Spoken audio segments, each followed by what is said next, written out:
Welcome to Dvorkin on Debt, where we talk about money problems with our money expert, Howard Dvorkin. How are you doing? How are you, Sydney? I'm doing pretty good. Good. So today we have something interesting for you. Reddit questions that users have about their specific money issues. I just want to get your personal opinion on it. From a Reddit user, they say, so hear me out. I'm in my late 50s, no heirs, no family after my brother, and after I died, no next generation.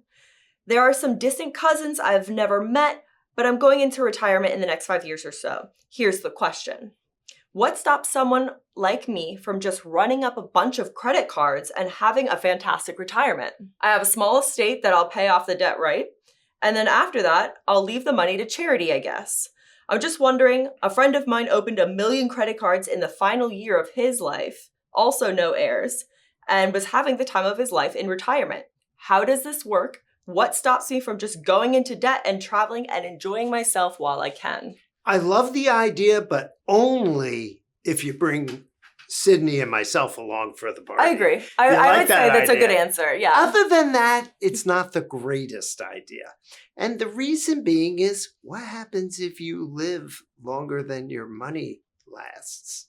Mm-hmm. And that is always a problem. If you're in your 50s and you start partying, and you're spending a lot of money, and all of a sudden you have this debt built up, and you stop working, and let's fast forward to 70, and you still have a lot of life in you because 70 doesn't seem that far away. That doesn't seem that old anymore.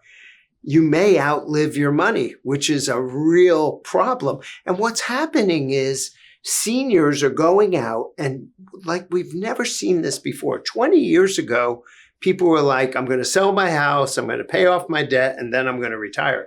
Seniors now are retiring with debt and this continually using the credit cards to support their lifestyle, which is a problem because Social Security isn't covering everything. It's not even covering half of anything. Mm-hmm. So that is a problem. Have people done this? I'm sure people have done this idea. I don't think it's a wise idea. And there's a number of things that are maybe ethically wrong. Question though. Mm-hmm. If you're dead and he has no heirs to inherit this debt, what happens to the debt? So that's a great question, Sydney. And why does he care? So the debt typically dies with you, meaning the way a debt is satisfied upon your demise is first it goes against your estate. If you have dollars out there, if you have money in the bank, it'll go against the debt. Mm-hmm. Will be paid off using those dollars, and the net is the net, and maybe it goes to charity, maybe it goes to your distant relatives, who knows what it goes to. It could go to your dog. However, a lot of the times people in debt don't have money backed up, meaning they don't have savings. Right. And that will be wiped out just because there's no place to get it. So that is a creditor risk. The bank takes the hit on that. And we've had many, many clients over the years that the banks or the creditors call and say, hey, we didn't get our payment. And we're like, well, the person passed away. And they'll be like, is there an estate? And I'm like, nope, there's no estate. And those people, the bank takes the hit on the debt.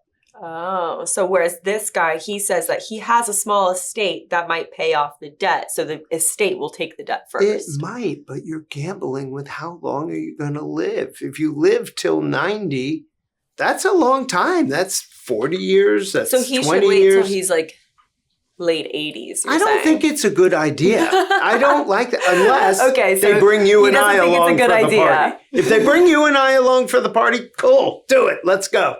But if not, probably not the best idea. Okay. What advice would you give to someone who's thinking this way? Maybe just feeling a little jaded or fed up with the financial system and wants to enjoy their money before they go? Then spend your money. Spend your money. Make sure you don't spend all of your money, but live a nice life. You've worked your entire life. Mm-hmm. If you're getting Social Security and you have a retirement fund, live off of one or the other, not both, Yeah. and maybe spend the other to go out and travel and do all the things you wanted to do, but you never thought you could. Go enjoy your retirement. At the end of the day, people are only here for a finite amount of years, and then we're gone. We're all gone. So you should live La Vida Loca. I don't know if you should live that way. Isn't that a song, a Ricky Martin song? You got it. Oh my God. Look at you with the references. Oh, aren't I cool today? So hip. So hip from 20 years ago.